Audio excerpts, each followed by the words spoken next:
Fam, Ant One, Raw Soul Nation, the universe is revolutionary. How y'all feeling today, yo? Yo, check it out.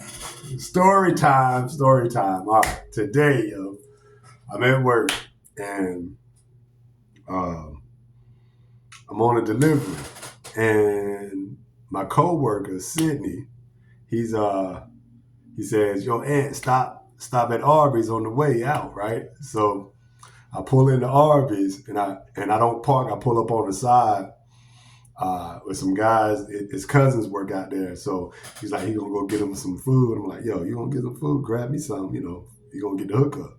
So all right, cool. So anyway, I pull up on the side, and all right, Sydney jumps out. He runs, and it's like three or four other black folks over there. There's a brother in a car.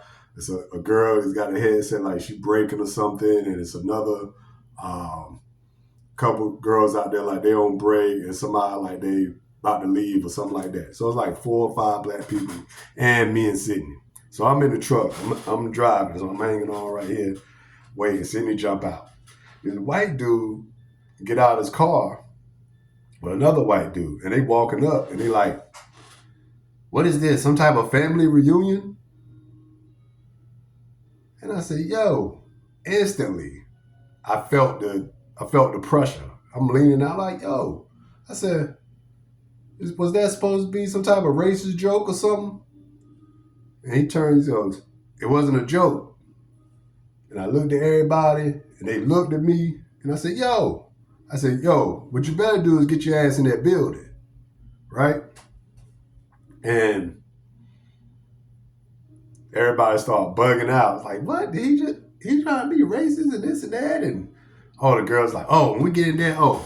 She called the other girls like, yo, she told her what happened. She said, the girl on the other, speaking the inside or whatever, she called him. She said, "Oh, I'm going to spit in this food." So I'm like, yo, I say this to say, I was steaming. I was steaming. Man, I got too much to lose to be worried about racist crackers, right? So it's like, it's something that's inside of me. Like I can't stand racism, and I know it when I see it and I hear it. You see what I'm saying? So I don't play that crap. I never played that crap. Um, but when it's blatant at you like that, it's like almost shocking because you're not expecting it. You're not even thinking about racism while you're out just working, doing your thing, whatever. You're not thinking about no nonsense. At least I don't, you know what I'm saying? So, but when somebody says something like that, particularly in this situation, yo, I was like, yo, instantly, I was like, yo, what? Was that supposed to be some type of racist joke? This is what I asked him. And he said, no, it wasn't a joke. So nobody can say, by me telling this story, nobody can say, oh, he wasn't being racist. You see what I'm saying? There would be like some black folks, right, who don't think racism exists, right? So they promote wicked government officials who we know use racism, right? There's white people who are not down with racism who tell you these people are racist. I would listen to the white folks that say these people are racist before I listen to a white person say these government officials aren't racist. Because I know racism when I see it here. And so I'm like, yo, these people are getting really bad with this because they know black people don't stick together. So by him in his own white supremacist superiority type of complex situation, he feel like he can say this and get away with it because if I'd have jumped out and hit him, you already know. I wouldn't be here telling you the story right now. I wouldn't be able to tell you the story. So, it's like, what do you do in these situations? That's why it's crazy that black people don't understand how to unite and leave all this nonsense out of the cipher because these people know that you're not unified. You see? They know you're not. They know they got tons of people that represent murder in music. They got tons of people who watch all they want to do is represent nonsense and uh, uh, the whole degradation of our people, and a lot of our people don't care, right? They don't care. They just want to do what they do, and they don't care about what happens out here when it comes to the racism and it comes to the plight of the people. Uh, some people don't even think it exists. But if a white man, Caucasian dude, can walk out into Arby's and not make a joke by his own words, say, "What is this? Some type of family reunion?" Right? Like, what is wrong with you? You see what I'm saying? He's trying to be funny, So everybody knew that. Everybody felt it. And one girl was like, "Oh, this is ignorant. It's just ignorant." I was like, "No, ignorance is when you don't know something. This is straight wicked racism. Him being a white asshole, right? Being a cracker. You see what I'm saying? So that's what I say, and it's bugged out because, like they say, like the old De La song, De La Soul is here to stay. Like racism will never go away, never. And there's people out here, Caucasians, that are jacked up like that, and then there's Black Americans who are dumbfounded these days, right? Like we came up knowing what racism was. I add another story on top of this real quick, just to show you something that I haven't felt in a long time. Where when I was young, and me and my older brother were on our way walking home, living in Rocky Mount, and I was a young boy. I can't remember exactly the age, but I know I was young. And my brother was like, "Hey, when we get up this road, there's gonna be some white boys that try to chase us." And I was like, "Huh?" I didn't know what it meant or why or anything. Like I said, I was young at the time, but my brother knew. He's 4 years older than me. So he's like, "They're gonna try to chase us, and when they do, just run. Run fast as you can." Right? And we're walking up the street, and all of a sudden a truck come by, pickup truck come by. You hear these white boys on the truck, "Nigger, hey, nigger," screaming at us. Boy, he said, "Run." Boy, I took off running so fast, man. I was gone. I just ran.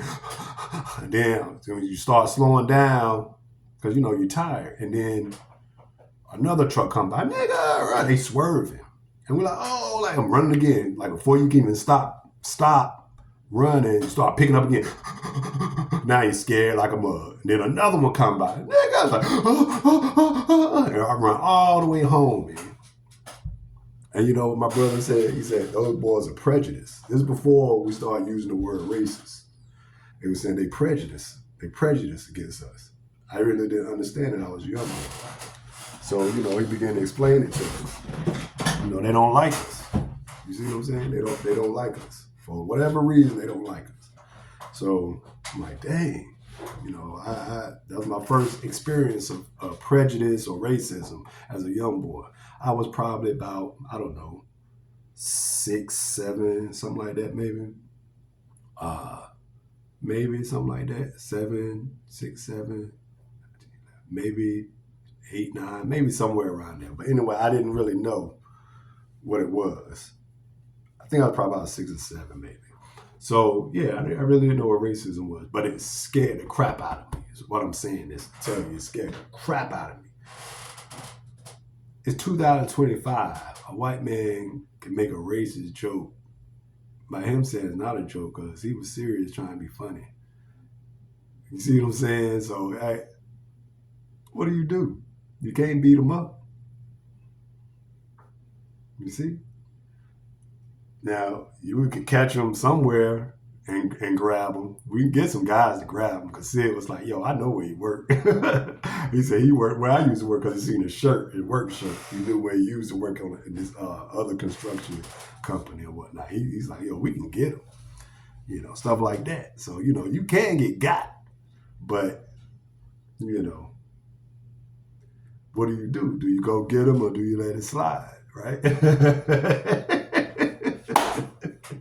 So, I say to say, anybody that's talking about it's not racism, they're full of crap. Anybody saying that Black Americans, the culture we live right now is crap. Is if anybody saying it's not crap, it's full of crap, right? So I don't put anything past anybody, whether it's a ignorant, wicked Black American or a wicked, ignorant Caucasian American. You understand what I'm saying? Like, I don't care who it is. If you're ignorant or if you're racist or if you're wicked, I know what it is. I'm not sugarcoating anything. And, you know, I just have too much to lose to risk, anything on some dumb white boy or some dumb white man. It was like an older dude. You see what I'm saying? An older guy. And he was with one other white guy. So, we could have easily jumped them and beat them guys down. Now, we don't know if they would have pulled out guns and killed us or not, or if they would have called the police. Police probably came out and shot us on the spot, right? Like I said, I wouldn't even be telling this story. But that's just what happened to me today. I couldn't believe that it just happened like that. White dudes trying to kick his superiority, racism crap out. And it's funny to do that and to go in the building where Black people work knowing they're going to fix your food. But, on that note, this is Ed One, Raw Soul Nation. The universe is revolutionary. Play your part, suckers. Peace.